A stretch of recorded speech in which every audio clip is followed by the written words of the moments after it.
Hello, everybody, and welcome back to the NLC. We're getting ready to go into our match of the week. I can't believe we're already at it, but this is going to be Nord versus Riddle. These are the two teams who are currently 6-0, and one of them will be taking their first L of the tournament.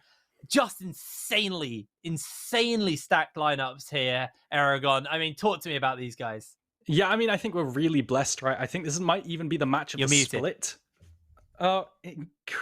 Absolutely incredible. Am I still muted? I'm having issues. I can't hear him. Is he muted? No, I can't hear you at all, Aragon. Oh, you're muted on Discord. There we go. Aragon. Hello. Can you hear me? Brilliant. My bad. But yeah, no, I think we've been absolutely blessed with this match, because I don't think it's like the match of the week or anything. I actually think it might be the match of the split, with how much of a banger it could be. It's definitely super hype. We don't know so much about how these teams match up. For example, like individually, in terms of team play, I think we have some incredible names here too. Questions like, top 3 LCK versus stacked veteran with a history in NA and, the LEC. I think we have a lot of questions to be answered here. You're muted, mate. Man, what is wrong with us? We're both I have muted. no idea. Okay. Well, I say this is very much put a stamp down on the on the league and kind of take your claim of like, we are the kings of the NLC. This is our region. We are going to be the team. But go to EU Masters. EMEA. It's going to take me a long time to get used to that, and actually prove our worth at that tournament. And obviously, that tournament is a ways off still. But there's a lot to talk about with that, because more regions coming in, things are being changed around. Obviously, NLC not an accredited league anymore, so not as great of a performance. But I mean, anyway, I think speaking of good performances, we should talk a little bit about WoW, because this guy got a pentakill the other day, and I believe we should have a clip of that as well, so we can't just bring that up. But WoW has been consistently amazing in the top lane, right? No, absolutely right. He's getting solo kill after solo kill after solo kill. Like, for example, last week he got solo kills versus, no, I believe this is the game, yeah, versus Lingui. He also, my biggest worry for WoW was his champion pool, right? Because I played against him in solo queue, and I was only really ever impressed when he played something like a Darius. But now he's just playing everything. Cassante, Jax, Darius, everything, right? Absolutely everything. So there's no clear weakness to be with WoW. I think there's some things in terms of gameplay, but for a rookie, I think he's doing phenomenal. Yeah, really good big stuff. I mean, he's not playing like a rookie, and we also, this is Johan, I believe, as well. A clip kind of highlighting him. Am I right? Yes, I am. Johan on the Lee Sin, been playing super well. No, absolutely right. And you can just see the level of skirmishing from both teams, right? I wanted to highlight in that play, Firerain getting like a 5-man charm, and no matter who falls, you can always rely on someone to pick up the kills, pick up the bare bones of the fight afterwards. And it feels like when you watch Riddle, it's like old G2-esque in that you always feel like they're gonna win no matter what. Even if they're 5k gold down, something like this, they're just going to win and outplay their opponents, rather like brute force or just superior mechanically. Yeah, and I just feel like the big thing for both of these teams has just been their skirmishing. They've been so good at skirmishing. We're getting into Champ Select. I'm super excited to see how this one's going to go down. Obviously, we are on 13-1B. There have been changes to some of the items, some of the champions. I don't expect to see Yuumi at all today. She's pretty much gone and removed. The Fiora has been banned away. You were talking to me a little bit about this. It actually isn't a blind pickable pick, but they still respect it enough to ban it away in the Champ Select. Yeah, I mean, you've got to take into account comfort too. I think Banderas has looked a step above everyone when on Fiora and Camille, so maybe that's a bit of a target ban too, despite Fiora being a bit stronger these days, especially as like a counter to Cassante. I think Banderas Fiora is just nuts. So these are exactly the bans I wanted. I expect a Sejuani to come out for Nord. Oh wow, they're not going to do that. So the reason I expected Sejuani was because it scales really well with the champ pools of Fury and WoW with all those melee picks. Doesn't look like they're going to go for it. They're going to instead say, you know what, Akavane, you get Wukong. We're going to give you fight agency, team fight agency, early skirmish potential with these flanks, in team fights, and potential to duel as well as have early proactivity. Does look like on the flip side, you get the standard combo right now in the meta of Lulu Severe. That is probably the only real synergy right now with Lulu outside of Zeri. Yumi's dead, right? So that's not a champion anymore. We'll have to see what they match with. I imagine Lucian Nami's actually still up, so that could be a thing. Azir is incredibly pivotal at the moment in the meta, right? For those who don't know, if you take a look at the global stats for all regions across the world, the major regions rather, sorry, so LEC, all the ones on 13.1B, Azir has a 60% win rate with like 47 of those games being blind picked. He is incredible right now because a lot of the answers just simply don't work. Stuff like Akali can work a little bit, but you typically you just go down so much CS. You go down platings, you know, it just doesn't feel great. Wow, with the early lock-in of the Olaf, I love to see it.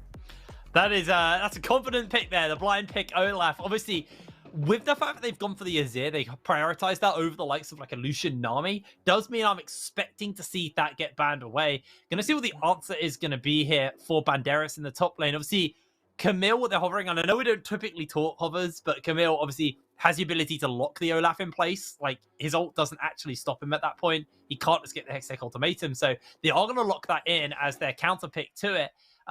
You're a top laner. I'll let you break and digest that for us in a little bit. But as we move into these picks and bans, I'm kind of just expecting to see the Lucian Nami here to deny away from Woolite and Kasing as a really solid answer. So I guess the question is what are they going to now pick up? What is going to be their game plan for this bot side? So I think Nord is going to ban away mid laner, stuff that the Azir doesn't really want to deal with. I think you have a few options, but honestly, Azir is such a good blind pick that you're not really bothered. I think you can struggle against Vi, so maybe you ban away Vi. You know, Vi plus control mages are an answer, I think, into Azir, but realistically, Azir is just so good that maybe you don't even need to ban, you just ban other things you don't want to see, right? Maybe you ban junglers here. I'm having Worlds flashbacks. You know, like every meta, whenever you get towards Worlds, you always have like Corki and Azir and like Orianna and stuff just come back into the meta. I guess Byrain could lean into something a little bit more traditional. Maybe doesn't win lane, but just holds lane versus the likes of an Azir. I guess that's an option. The Syndra has been banned away here from Byrain. No, absolutely. I mean, okay, so it might not be the best matchup in the world, but Byrain's Sylas. Can I just say, I don't think he'll pick it here because these ults are terrible to steal. You have not a great matchup into the Azir. You go down too much CS and stuff. But his Sylas has just been probably the best in the league. Absolutely clean. Skirmishes are insane. The Nami and Lucian's up. They're actually banned with Draven Varus, so kind of more scared of those picks and potentially something that can really bully them in lane. Decided that they'd rather the Lucian Nami, which I guess also really bullies you in lane. There's the Vi ban as expected coming in. So now over to the side of Riddle. Maybe they have something kind of cooked up in their science lab to deal with this bot lane. You know, maybe a jungler that we haven't really thought about. Obviously, with the Vi, with the Wukong taken away, with the Elise taken away, I'm curious what they're going to be picking up here. Looking towards a potential mid lane pick to go up against this Azir. They are locking the Akali. But when we were doing our chat earlier, you were saying, you know, Akali's not as good of a counter matchup into Azir as she used to be. Yeah, okay, so this might be a controversial opinion, but I've seen a lot of Akali versus Azir by now. It's a very common counter into the Azir, and before it used to be great, right? You didn't used to get punished that hard, but nowadays you go down so much CS, it feels like, on top of losing like 2 tower platings in isolation, right? So maybe they could shield that away from happening using pressure from a jungler or something like this, but it just doesn't feel as great every time I watch it. Akali just doesn't do as much. Does look like we might see some matching of scaling down in the bot side. I really hope we get to see the Kasing Zillion, because this is something, I know we're not supposed to talk about hovers, but he hovers Zillion every game.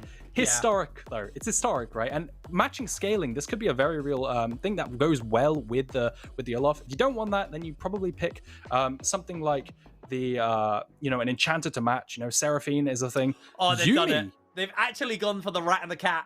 This is, you know, obviously Yuumi got nerfed heavily, like entirely gutted. Like her range on her auto attacks lower, the Zumi speed up is lower. I believe they nerfed the healing as well on it, and a whole bunch of other changes. I can't remember off the top of my head, but this is still a really scary combo because they both go invisible. The final chapter locks you down, and Twitch shoots in a straight line. I am curious what the answer is going to be here. They are going to lock in the Kindred for Johan. I actually kind of don't mind this purely because you have that big ultimate to kind of protect you from that combo. The problem is, Nord have got an Azir. He can shove you out of the Kindred ultimate and get the invulnerability himself, basically hijacking that away from Johan and his team. I am interested by this draft, and I'm going to let someone with a bigger brain, a larger cranium, talk about this. Aragon, what are we making? What are we making of this draft? So the thing is, the Kindred in isolation makes sense, right? You deny the all-in of Olaf, right? That makes a lot of sense, and the flank potential. You sit on your AD carries Kindred. The problem is, I like Kindred personally, right? This might just be a me thing. I like Kindred with a front line. I like Severe with a Lulu with a front line, and I don't see that from Camille and Akali. I see dive potential from Camille and Akali, but it feels like comps want to do two different things, right? I don't know if you see the same thing as well. Maybe they've got opted in for like a 1-3-1 composition with disengage from the Severe Lulu Kindred, but I'm not the biggest fan in the world of it.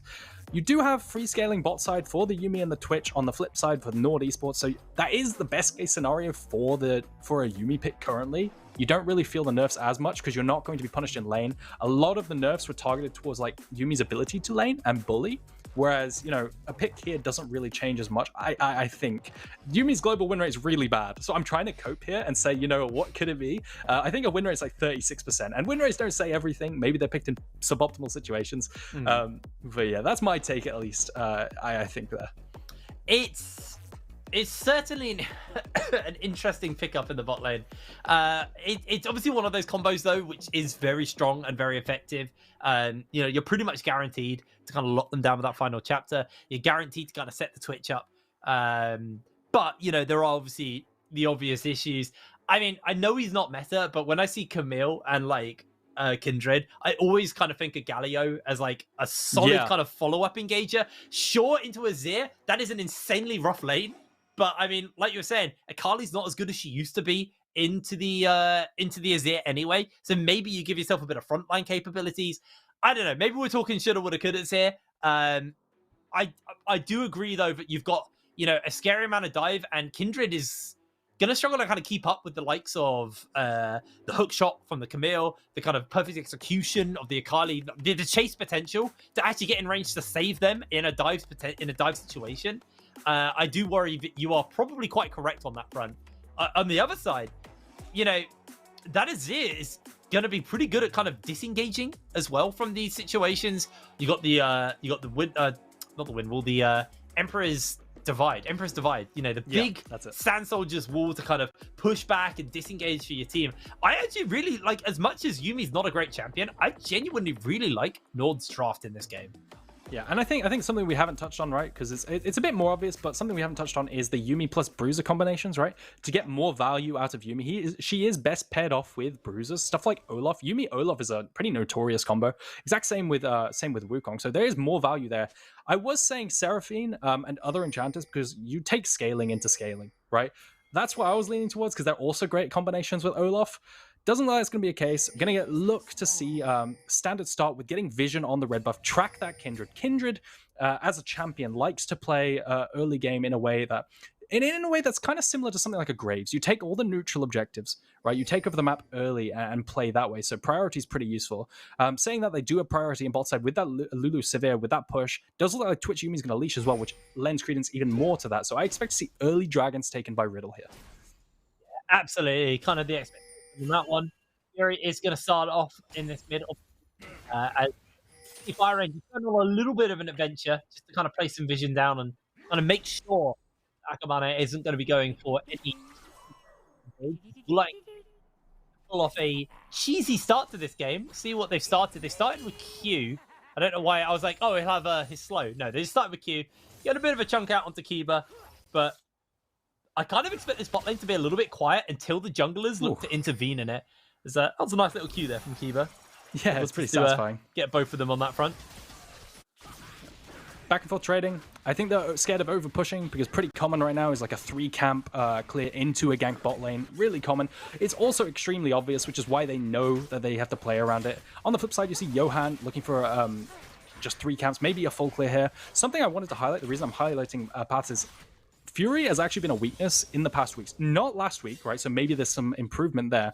But Fury has actually died a couple times on this Azir in the early game, 2 ganks early and pressure. So I wouldn't be surprised to see Johan know this and potentially look for it if he's done some scouting himself. I would like to see some attention to Fury early. But all in all, I'm a little bit concerned for Nord in terms of individual, because to me, Fury is more of like a Silas Akali player. I know he did pretty well last week. He went like 3-0, but I feel like watching him, I think he could have done even more with his lead. So always a bit concerned when he's on those kind of range mages. I prefer him on Akali Silas, but you know, we'll have to see. Maybe he'll prove me wrong.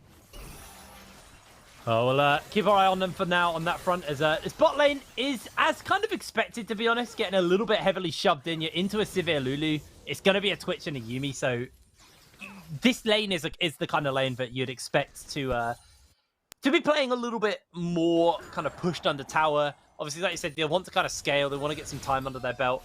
Banderas is just going to eat an arrow there from WoW. An arrow? An arrow, yes. It's an axe-shaped arrow. I don't know. He's obviously just one of those things. Lore-wise, Ashe gave Olaf some arrows. Yeah, and Olaf has a bow now. Yeah, he wields dual arrows. He doesn't use the bow. He just uses the arrows in his hands. Ah, he throws them, I understand. Yes, that's what it is. No worries. Don't know, I'm just scraping the bottom of the barrel for an excuse for why I said arrow. Oh, good. But might as well just touch on the top lane matchup now. There's a bit quieter of a game. Nice little cancel coming from Banderas. But basically how this matchup goes is you could see WoW on this Olaf trying to take those long trades, but immediately disengaged by the slow and the shield from Camille. This is why the Camille comes in as a counter pick into the Olaf.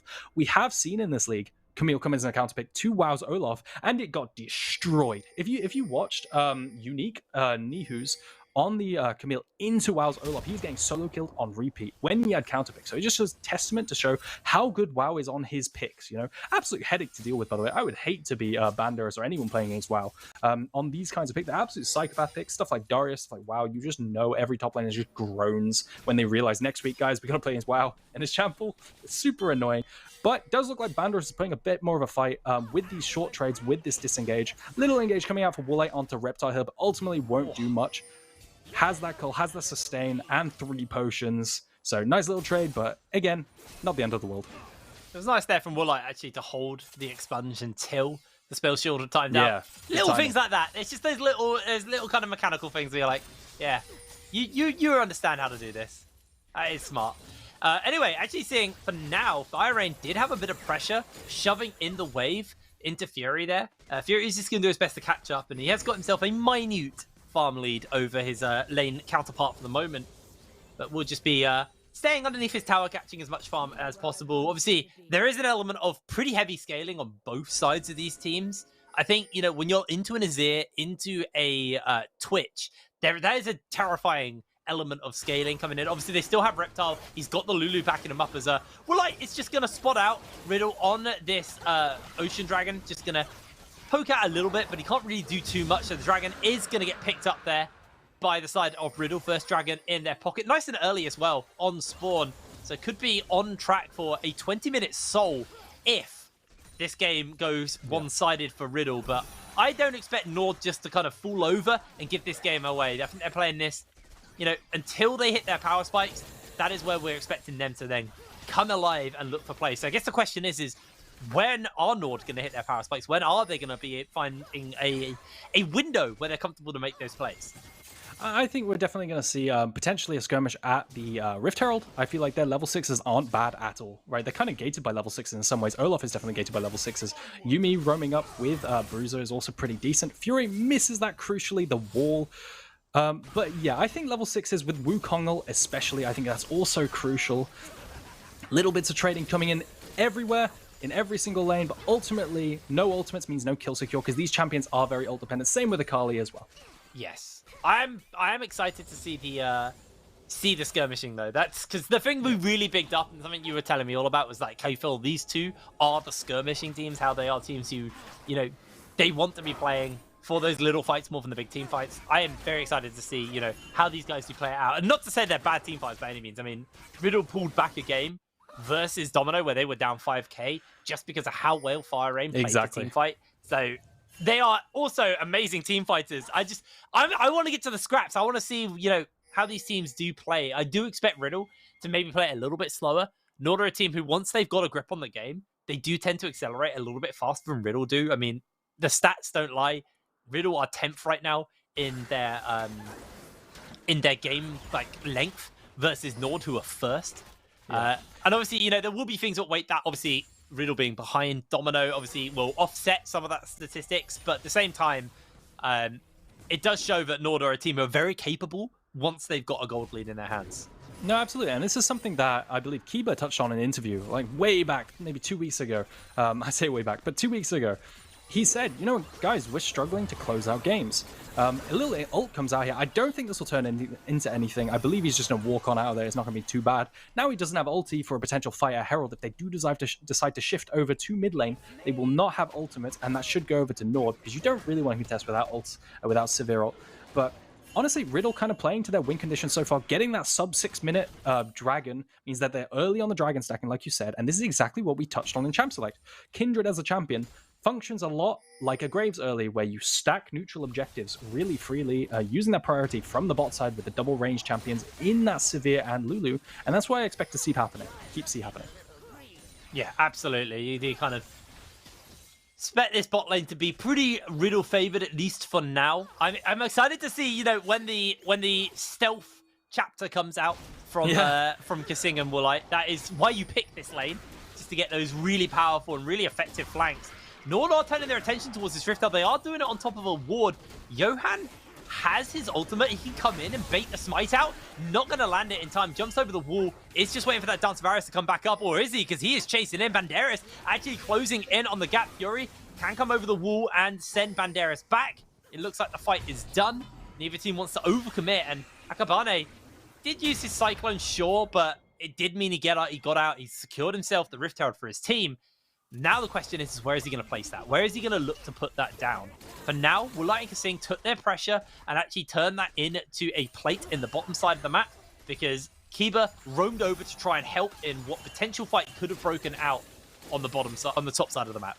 And no, you're absolutely completely right? I wanted to touch on the fact that Reptile also tried to move as well. So I think Riddle caught a little bit unawares with that Herald start.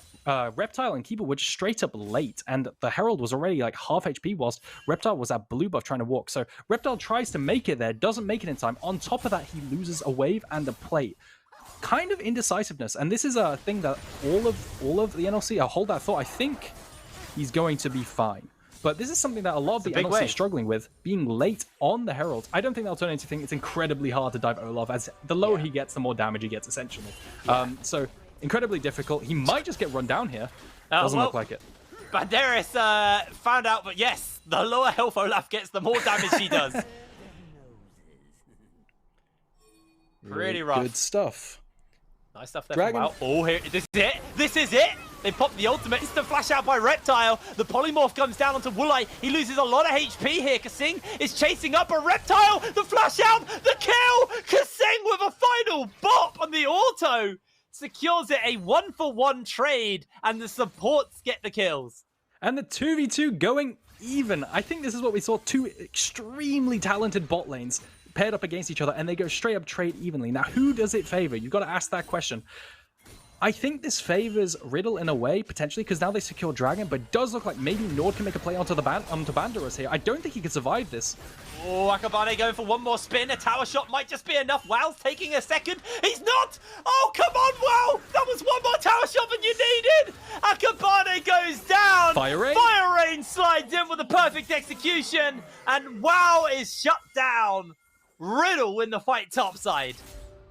And Banderas, the king of the 1v2. Last week he made a play, or the week before that rather, he made a play onto Ruddy where he's just 1v2ing and solo winning the game for his team in these 1v2 plays. Incredible bit of footwork, surviving until Fire Rain can make it there. And in the end, Nord commit resources into this dive and come out Look at Wow! Oh, if only we started that replay a little further back. But Wow, he took an extra tower shot because he thought he was out of range and then he wasn't. This could have been way closer if Wow actually had the health to work with versus Fire Rain. I still think Fire Rain had him, but even so, that was a little bit misfortunate for him. Yeah, and now you can see the what happens because of that fight. Banderas has picked up his Triforce already, not opting for the Divine Thunder, opting for a bit more DPS, which is incredibly important versus someone like Olaf. You need more DPS to cut through him, right? It offers more than a Divine Thunder, which is more about poking. Really crucial. Banderas might even win short trades now really hard. Although I will say, Olaf is an incredibly stat-sticky champion who just kind of outstats a lot of champions. You can see he's even asking for help still, despite being a full item ahead. No dives are going to happen in, no ganks. Keeper's just shadowing just in case for Fire Rain, rather, to soak up some XP. Massive chunk coming out for Banderas. This is the power of that Triforce. In terms of raw damage, nothing out-damages Triforce. Yeah, that was a pretty rough one there for WoW. Still working towards that Gore Drinker. Obviously, did go for boots too, so is going to be a little bit behind the curve versus Banderas. Like you were saying, he's already finished up that Triforce. Meanwhile, we've seen the Kraken Slayer now finished up for Johan, the Protobelt on Fire Rain, Divine Sunderer, and Crown for Fury. See, Crown, really effective item for someone like an Azir because it just gives him a little bit more safety, more survivability. Although it's interesting because I love Crown into like assassin matchups, other than Akali. I know it's still great, but like versus Akali, because Akali's one of the few assassins who I think isn't as upfront burst heavy. She's more about getting a little bit of poke, a little bit of prod, and then finishing you up. Versus like a LeBlanc or like an Ahri, Crown is such an effective tool because their entire burst is entirely front loaded. And if you just soak it all up with a Crown, it's so effective. Now, obviously, we're not just talking about him playing into the likes of Fire Rain. It can eat, you know, some of the damage coming out from the Kraken Slayer, from Johan and stuff like that. But it's just a kind of interesting talk about that build. I'm really enjoying talking about builds. Yeah, today. I can tell you're passionate about mid lane. I've been back to playing recently. Ah, I see. I've been building. Now this is my mad science. I've been building LeBlanc with Crown into Ahri matchups specifically. Because she lands the charm, throws the full combo out, and it just does no damage, and then you win the trade. So excited. I think Crown is like a 40-second cooldown, right? So you are getting some value like every now and then from combos. I can see it, man. I think I'm just a sucker. You know, Nymera, he kind of convinced me that full damage LeBlanc build, not LeBlanc rather. Ahri builds are just I'm talking from the LeBlanc side. The Ahris typically still go Ludens. Of course. Into like Shadow Flame and stuff. But I specifically on LeBlanc, I like playing it. Reptile, is he okay here? He smells it. He definitely smells it, but he's confident that he can survive it because he's got his Lulu. So it looks like Reptile is going to be A-okay here. Does miss a couple of minions, but is able to hold on for now. 15 minutes on the clock. Gold lead right now. Pretty close between both of these teams. You know, only a few hundred gold separating them. We can see where the individual gold is. It's 200 lead in the top side. Yeah. Jungle, probably the biggest disparity right now. Honestly, the Fire Rain, that kill has served him well because it has kept him actually competitive with Fury in the gold department. Bot lane, 100 gold lead over to Willite. It's a very, very close game right now between both of these teams. And this is what we expected from the two undefeated teams, from the match of the week. Yeah, no lanes just being lost from individual performances. You could argue that Banderas is actually doing probably the best into WoW that I've seen in recent memory. He's doing extremely well, not insta losing like in lane, like a lot of people are into WoW at the moment. But talking about gold differences right now, yes, they are all similar gold, but there hasn't been much action because Riddle really don't want to skirmish when they haven't actually spent their gold. If you take a look at Reptile's inventory, he was against a full complete Bork on Noon Quiver pickaxe, right? He doesn't really want to fight, even though he has the same amount of gold, he hasn't spent it yet. So what I imagine we'll see is some wave clear come out into potentially a kill. Oh no, the flash. Every time that final chapter comes down, Reptile has to flash. He ghosted as well. That was double summoner spells burnt on their bot side. But ultimately, Riddle, you know, sure there's been pressure built up on the other side of the map, but it hasn't actually resulted in much more. I say that as they're jumping on onto the Akali. Akabane can't find the follow-up. Oh, Fire Rain doing the old reverse Yasuo there, jumping in and then immediately jumping out. Rift Herald was secured in the meanwhile, but Nord will answer back with Burst Turret Blood for themselves. So a solid answer out, actually. And they summon the Sun Disc as well to get a little bit more priority in this lane. They're now going to transition this and look towards that dragon. The first two went over to Riddle, and Riddle are going to have to give up this next dragon. Will get picked up here by Akabane in the jungle, though. They're not going to leash him on it. They trade 2 turrets for a Rift Herald and a turret there. And this is exactly what I'm saying, right? In Champs Select, we alluded to how the Akali is a counter to Azir in theory, but you just go down so far early. I said normally you lose like 1 or 2 plates, but he lost the whole turret by 15 minutes, right? This matchup is really brutal early. Yes, you have threat on side later on. Yes, the Azir can't deal with you in team fights as well, but getting there, it's pretty rough. Fortunately, he hasn't gone down much in CS. You know, he's actually ahead, which is kind of unheard of. So really good performance from Fire Rain there. But losing that mid lane turret is really brutal because now you open yourself up to, you know, invades into the jungle. You have less safety when you're walking up, more paths to be counter jungled, etc. Yeah, absolutely. And actually, with the fact it's a potential Cloud Soul as well, Fury has a little bit more kind of tools and a bit more movement speed he can maybe get to kind of actually avoid Fire Rain. Obviously, Fire Rain has a lot of dashes, a lot of ability to close that gap, but, you know, every little helps when it comes to this movement speed, especially when you got a Yuumi.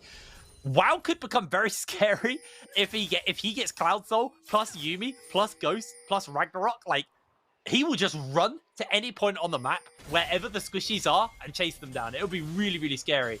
For now, Fury is going to be off in the side lane, just catching these waves in.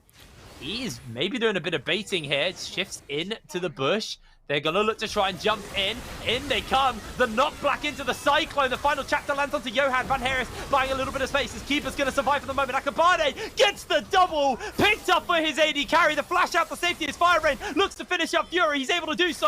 Woolite has the Yuumi on top of him. They're going to be able to buy him some space, but he's only going down as Riddle just somehow make this fight turn back around in their favor. A 3-for-2.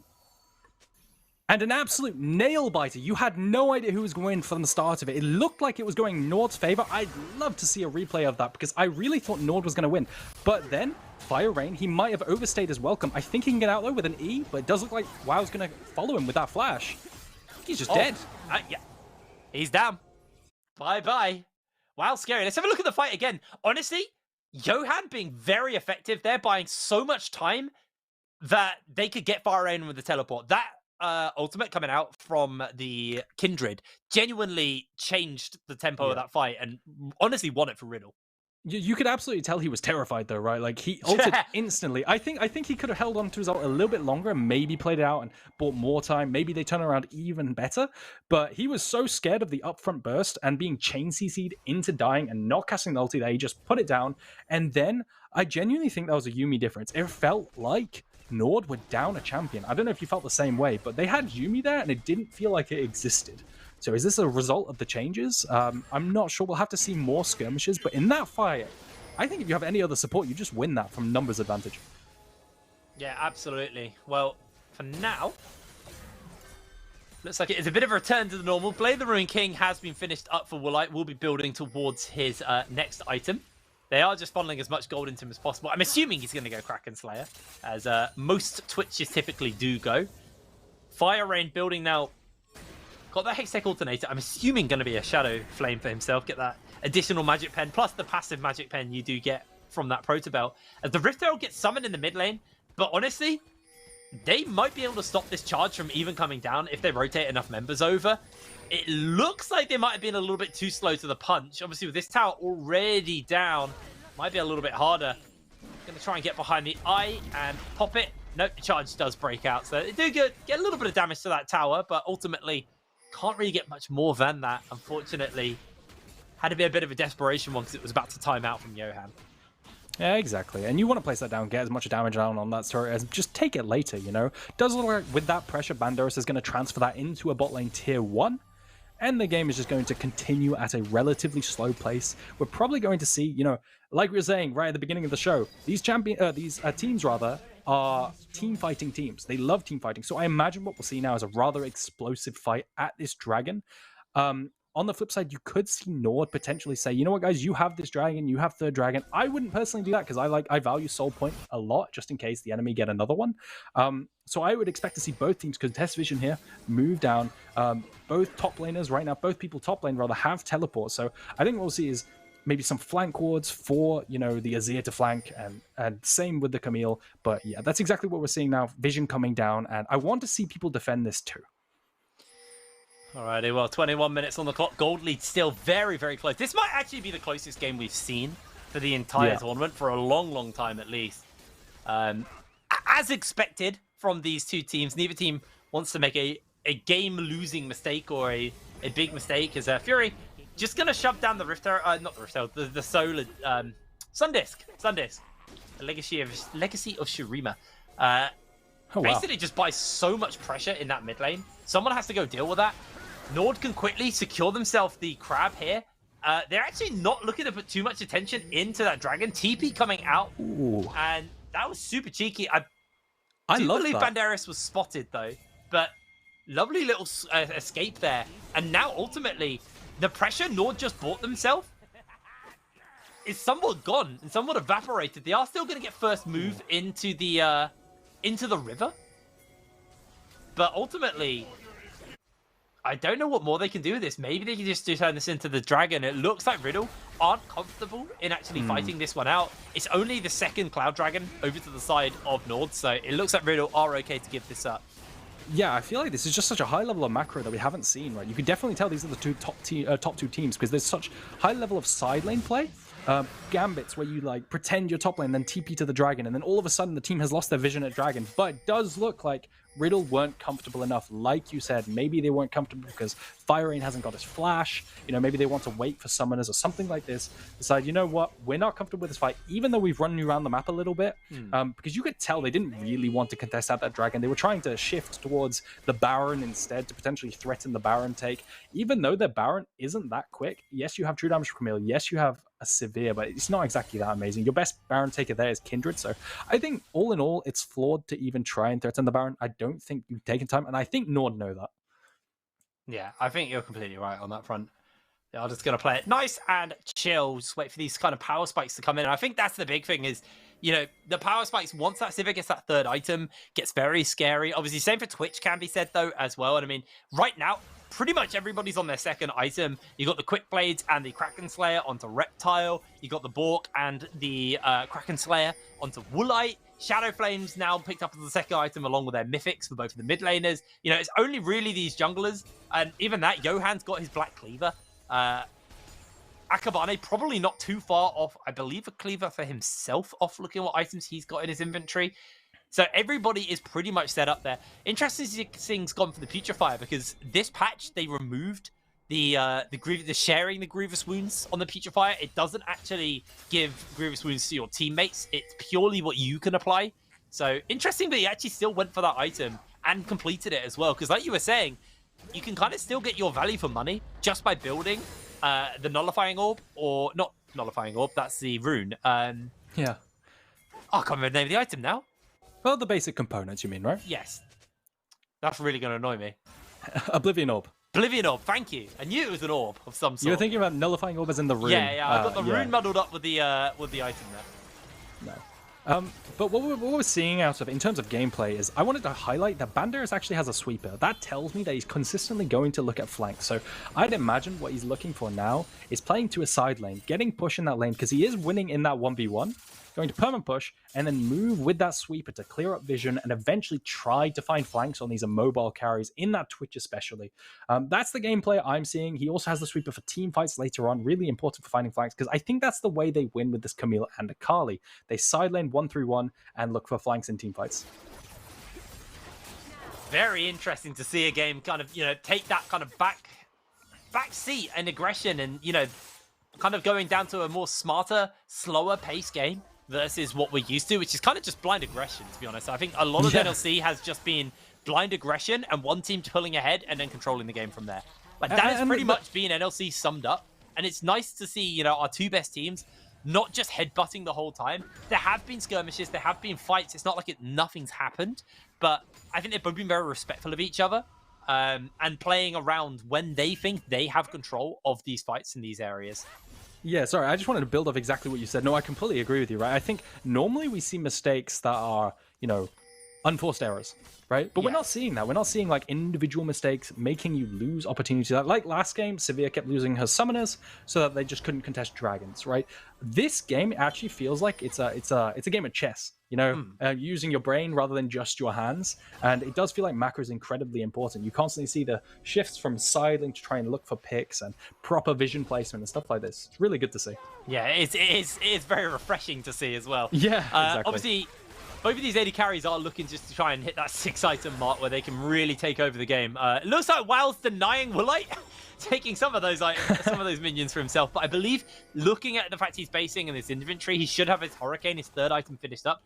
Reptile is somewhat detoured, actually, and has gone for an execution as cooling. So is looking just to get a little bit of additional Grievous Wounds for himself.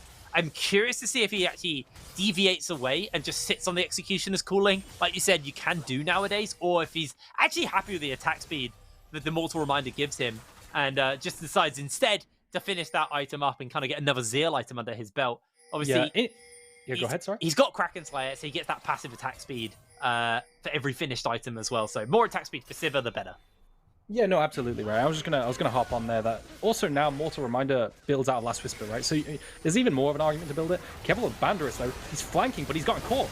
Oh, Banderas comes in, instant shove out of the Hextech Ultimatum, but the fight has already got one victim already. Akabane has to flash away as Johan looks to finish him up. But look at this Olaf Keeper flashing away. Kasing, get to the Viking. He's unable to do so. Now it's in the Lamb's Respite come out as Akabane finally finds himself down as wow. No kitty cat, no survivability, no axes to pick up. And that is a Riddle fight. Beautiful individual play from every single person in this game. You could see individual play after individual play after individual play. Every time the camera shifts, there is an outplay going on. Game of inches. The health bars are so small. You can see that last fight with Johan and Akabane. I didn't know who was going to win, and I was surprised when the Kindred won at the end. And the exact same thing with Kiba. Was he going to make it out away from WoW? And WoW trying desperately to make up for everyone that had fallen. Crucially, the fight starts off with Woolite being engaged on. I thought Banderas was in a bad spot here. If you take a look at Banderas, he manages to one-hit the Twitch. And you've got a question mark. Where was the exhaust? Was the exhaust on? Was it one shot through? Was the true damage that went through the exhaust? Did he get one shot through that? But without the Twitch, you don't have your DPS. And the second you don't have your DPS, how are you killing these champions, right? Fire Rain can't die. And he's able to just run rampant with that stopwatch on the end, and they secure the win. I actually don't want to be that guy and be a little nitpicky, but I actually think if Kasing sat on WoW, that fight could have been not one, maybe, but a lot. They probably wouldn't have had enough people alive to get Baron. I think WoW would have been able to kill just enough people to make sure that Baron wasn't a threat. And Woolite stopwatched in the middle of that fight. So there was a large portion of time where Kasing was just sitting on someone's stopwatch and he couldn't do anything. And then immediately they get themselves killed. Now, Dragon number 3 goes down over to the side of Nord. Banderas will answer Owl. Excuse me. Sorry, with the top lane tower here for himself. Now, let's see what this is going to look like with the Baron on the side of Riddle. What they're going to do with this. Are they just going to 1-3-1? Or are they going to maybe look to try and find another fight, another bait for a situation where they can punish Nord? Yeah, so what I imagine is that they'll play 4-1, right? Look at Camille looking for flanks. They are desperately trying to look for flanks. The Sun Disc actually dissuades Banderas from engaging there, but the idea is that you play 4-1. Camille sits in mid lane with that Ravenous Hydra, and they play for bot lane turret with the threat of the Camille collapse, because Camille gets that push. Until the Sun Disc falls, though, he will not be able to get pushed past Oh, look at the combo! Instantly! Johan presses the Lamb's Respite, but they're in the bounce house, and the Olaf is coming in! Fury with a shove back, Ray's able to just about avoid away from it, and at the end of the day, it's only a 1-for-1. And that is the weakness we've said in Champ Select. The hard engage. You have no front line to dissuade them from running through to your Kindred, to your immobile carries, Kindred and Severe. So you just have to self-peel, pray you live after the ultimate, but it's just not enough. That Wukong and the Yuumi ultimate combined insta-kills everyone. Yeah, that was brutal coming in from Kasing and Akabane there. They are looking just to get as much gold onto Woolite as possible now. At this point, they are funneling that kind of gold lead in and making sure that he gets as much under his belt as possible. He's going to reset. He has a stopwatch in his inventory. Wait, did he just have a... What the hell? What did he pop? He was definitely golden in that previous fight they lost. It looks like Akabane's in danger. Ooh. He's not in danger. He's in the grey screen. Banderas is having an absolute mind-boggling performance. He's playing extremely well. Playing against probably one of the top 2 top laners in the league. People didn't have Banderas as high as WoW, but he is putting on such a performance. And this is exactly what I was talking about. I think Banderas on Fiora Camille are just too good. I personally would be banning them and hoping he plays something like a Cassante and Ornn like he has in the past. Not to say he's bad on them, but he is so damn good at these carries. It looks like they may be looking for this tower. Wow, recognizing the dive, doesn't have his cat with him. Is just going to back away. Building the pickaxe. I believe he's actually going for a Death's Dance now as his next item. As gives him a little bit more survivability. I was wondering if we're going to see like a GA or something come out from him, but no, just going to go for that instead. Looking at the inventories, there's quite a few stopwatches getting picked up. I feel like a lot of these teams, especially with the fact that the Dragon comes up in 2 minutes, and that is soul for Nord, if they can get it. it looks like these guys are now playing, you know, a little bit more respectful around that with all these stopwatches ready to go. We haven't seen Fury pick up one, though. I'd like to see him get a stopwatch before this Dragon. He has the gold in his inventory now. And I think, you know, enough stopwatches on the carries means the target selection can get broken up by Riddle. And that could be Nord's opportunity to potentially take over a team fight situation.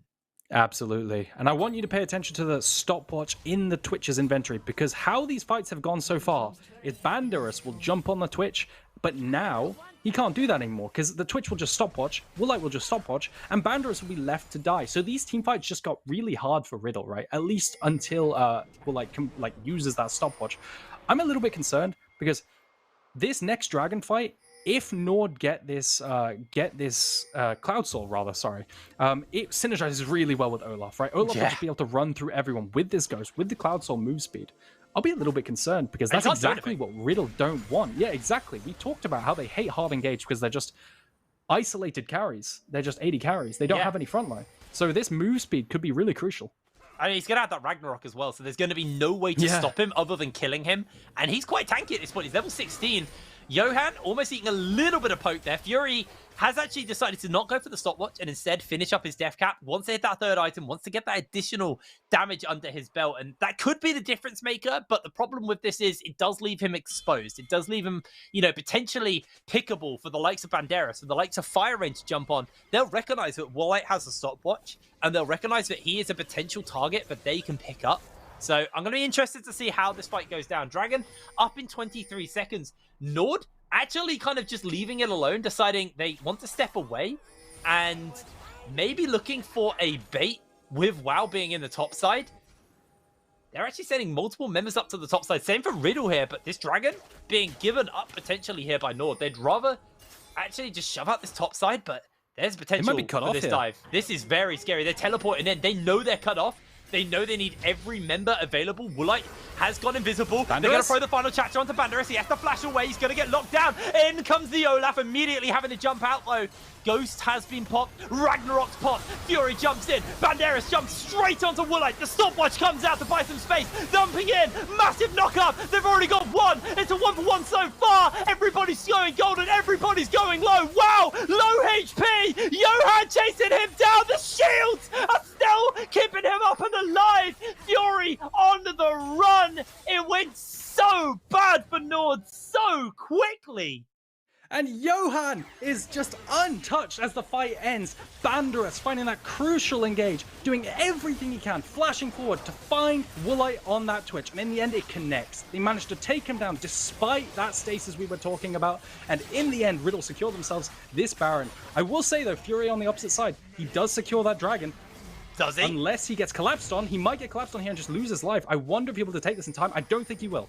No, he's got Banderas and Fire Rain coming in. Can he get the shuffle out? He's on immediately low HP, and Kasing is on his lonesome. That's a double kill for Fire Rain. Absolutely clutch coming in from him. Look at this fight. It looked like it was actually starting to go well. They all jump in, and that Cyclone onto Fire Rain to interrupt his dash. But I think, honestly, Kasing's target selection on who he wants to stay on is actually a little bit disappointing. Like, he could have stayed on WoW and sped him up enough to get him out.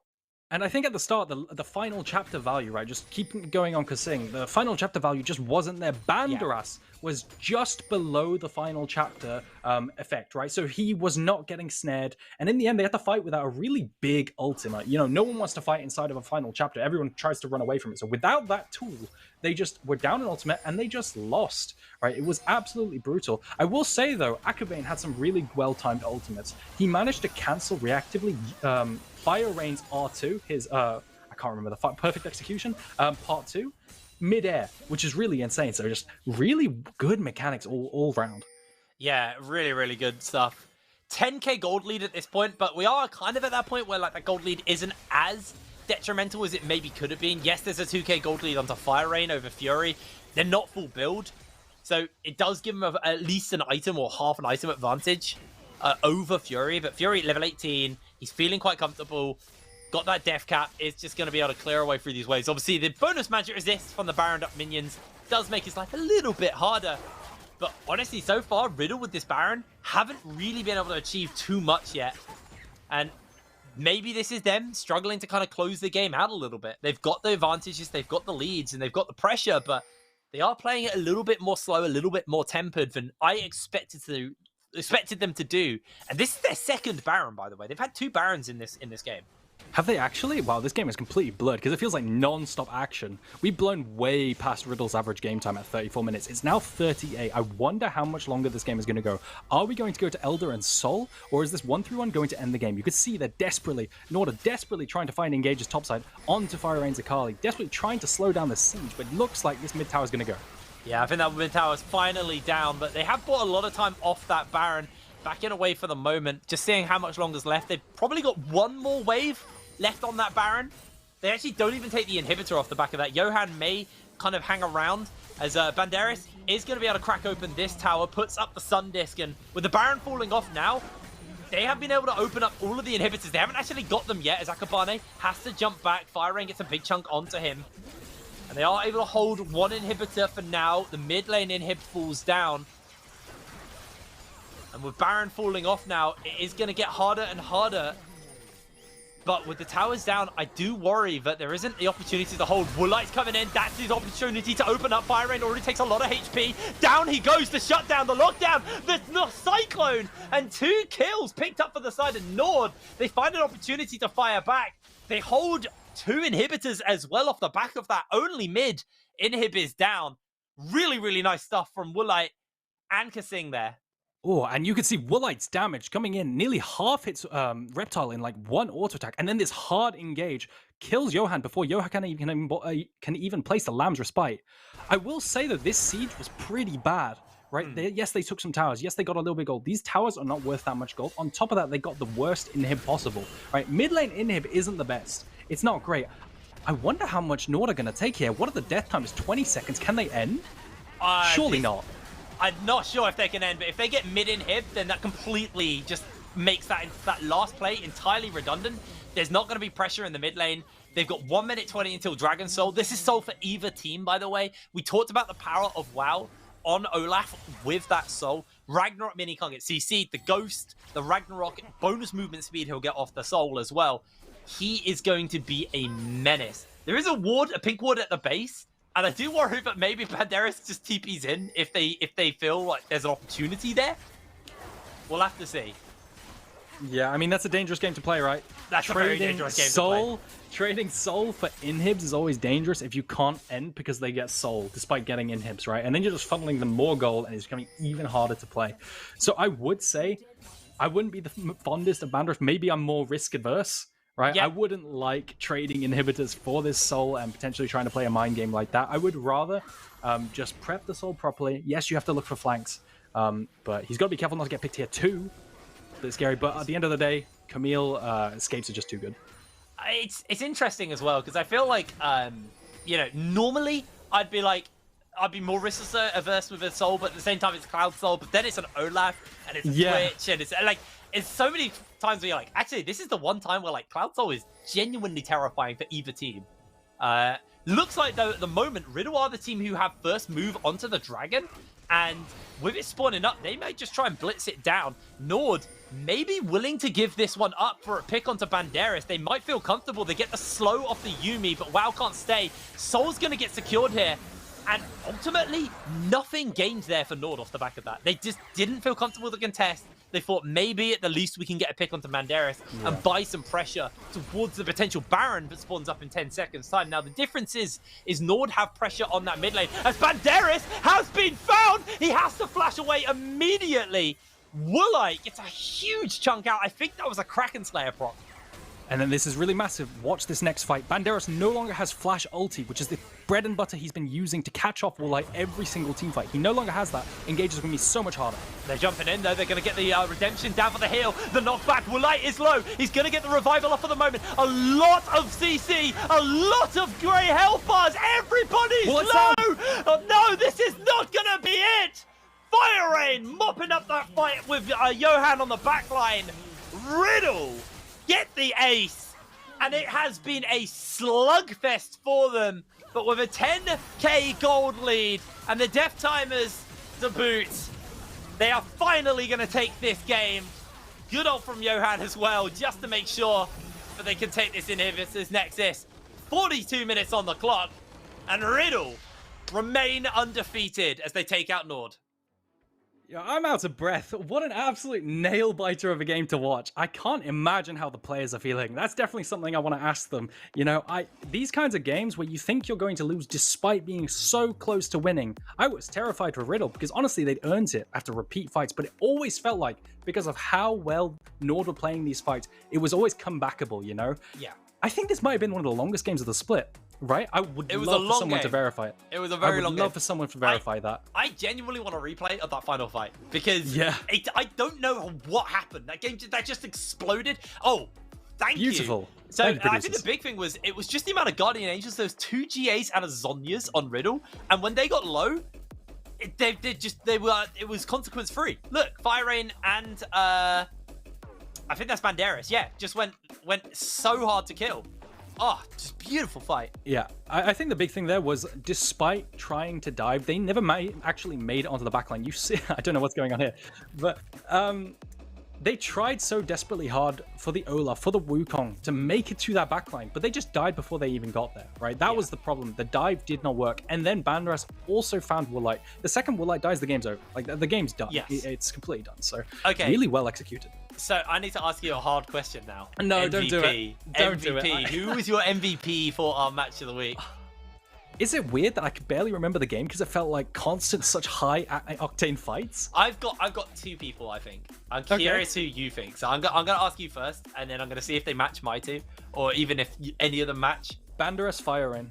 Okay, I was going Fire Rain Johan. I actually think Johan was like seriously impactful with in some of those fights. Like Banderas was looking very flashy, but yeah, it's hard. I think we both said Fire Rain though. So I feel like by process of like mathematically, he gets the most votes. If you want to go that way, Banderas did play well though. I mean, they all played well, but the problem is I lean more to Banderas than Fire Rain because Banderas, if he did not land those engages onto Twitch, which he did every single fight, they would have lost, right? True. And yes, you could say it was pretty easy, but every single time, I think that's kind of MVP material to me. Oh, is that just a little bit of top lane bias coming in? Is that what we're seeing here? Maybe we should discount my vote. Do you want to go Fire Rain? I feel Fire Rain personally. Okay, let's get Fire Rain. Especially when he was in a matchup, which, yes, people consider a counter matchup, but like you said, it's a lot harder than it used to be. I mean, he lost his turret, but he was still super impactful in those fights. And yes, Banderas set him up, but he was still able to dunk that ball when he'd been set up. So I think Fire Rain is going to be our MVP for that game. I think it's very close. I genuinely think Johan is worth an honorable mention. I think some of his ults in those games and some in these fights, because it felt like Riddle was so much better in the extended fights. It felt like Nord were a lot more reliant on getting that quick upfront burst from the Twitch Yumi combo and then winning the fight from there. But Johan's ultimate's just denying key targets, and then when you got the GAs and you got the Zhonya's, you just got so many tools. Riddle really struggled as those fights went on. I'm excited for the interviews because I'm curious what both teams are going to be saying coming out of that one. I'm curious who our interviewees are. I haven't been told yet, but I'm very excited for these. That was a banger game. That was an absolutely banger game, man. Vladdy and Veneer, they've got some boots to fill going into game 3 because that is a hard game to follow. No, absolutely. I think not much will be that. You know, before the game started, I said this might be the game of the split. I think I wasn't lying. That was absolutely insane, and it definitely paid off seeing that. Yeah. But yeah, I'm looking forward to the games, right? Because we do have a mid-table to fill out. I want to see how strong these teams are going into these next few weeks as we start to reach towards playoffs. Because you can start seeing the tiers of the teams, right? Yeah. But yeah, that's what I'm thinking. Honestly, I'm lost for words. That was insane. That was a bloody good game. Don't get me wrong. That was an absolutely amazing game. I'm so excited to see more of these two. I mean, we'll at least get them at playoffs. So I'm very excited to see how they perform. Did I just hear? No, I don't know if I did hear something. So I thought I heard something in my ear there, but I didn't.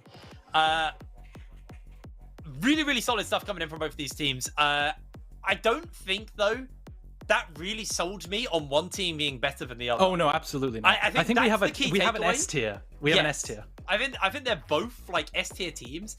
Obviously, someone has to win here, and it wasn't one-sided. I think Riddle for me, the one thing I'll walk away from this is I felt like it definitely squashed some of my concerns about them. I think there's still those concerns, but like I feel like they are way on the back burner for me now at this point. I feel like, the Riddle mistakes, they weren't making them here because they knew to take this game seriously. I think another thing to walk away from as well with both of these guys was both of these teams were playing super respectful. It wasn't that blind aggression we were talking about. Anyway, we have an AD carry standing by. We have Woolite after that game. So Woolite, first of all, welcome. A bit of a rough loss, unfortunately. A very, very tight game between you two. How are you guys feeling after that game? Well, it sucks to lose a 40-minute game. It's draining a lot of energy. So yeah, I lost a lot of energy basically playing this game, and pretty tiring. Yeah. So I kind of want to ask you about bot lane, because we saw what the enemy team drafted when they got the oh god, I forgot what they were playing now. Sivir Lulu, yeah, of course. Yeah, they got the Sivir Lulu, and we went, oh, well, with the Zeri band, it's just going to be the Lucian Nami, and then you kind of threw a curveball out with the Twitch Yumi. Why was that the prioritized pick for you guys over something like a Lucian Nami? Was it maybe you just expected the game to go later, or what was your thought process in drafting this bot lane duo? I just really like playing Twitch, so when I saw opportunity, I thought it will work out well. Unfortunately, they scaled even more than us with their comp. I would say mainly with their top side. So later on, it was actually impossible to win fights. And the intention was to just, if we go even with the Twitch Yomi, that we will have much more impact on the game than enemy bot. But just team comp-wise, I think when it went to like 40 minutes, it was just impossible. Like the Camille was doing 1500 damage with one auto attack from the true damage. So it sucks to lose. We could have drafted other options in this situation. We were like thinking between few of them, but I was just feeling it with the Twitch pick. It was like my call, I would say. So yeah, it didn't work out, but it doesn't really matter because it's just one loss. Yeah, absolutely. I mean, you nearly found some really nice engages, especially like around that inhib where you ran them down. It was really, really good, right? So you think it's more of a matter of draft rather than gameplay, because I feel like this game was so close. Do you still see yourselves as the best team? Do you think it was a one-off? I don't know if we are the best team. I just know we are probably two best teams. I would say it like that. Absolutely. If we have like if you would play 100 games versus each other, we would be probably 50-50, I guess, for now. I'm expecting it to turn into our side as we play longer with each other into the playoffs. So, yeah, but it's good that we have really strong opponents to practice already in the NLC if we would qualify to win Masters. Obviously, I'm not assuming anything, but basically stomping the league and not having any good opponents is bad as well, I think. Because then you get surprised in EMEA Masters. So I'm happy to have strong teams like Riddle in the league. I love that, man. I think that's no egos, very humble. I really like that. Honestly, I want 100 games of you two versus each other. It's so much fun to watch. It was honestly a really solid performance. Give me a best of 5, please. I hope we get a best of 5 between you two. Thank you very much for joining us. I'm gonna let you go rest after that very energy draining game for you. Good luck with your games coming up, and I really hope we can see you two in a best of 5. See you later. Thank you, guys. See you later. And I believe on the other side we have Banderas from Riddle. Banderas. Hello, so Aragon. We here. Oh, okay. I don't get hello. Whatever, man. Hello to you too. We're just buddy, and all top laners, fellow top laners. I can understand. Will I said that was quite an energy draining game. How are you guys feeling after that win? That was a pretty lengthy, long game, very close between both of you. Yeah. We're obviously happy. But at the same time, not really tired.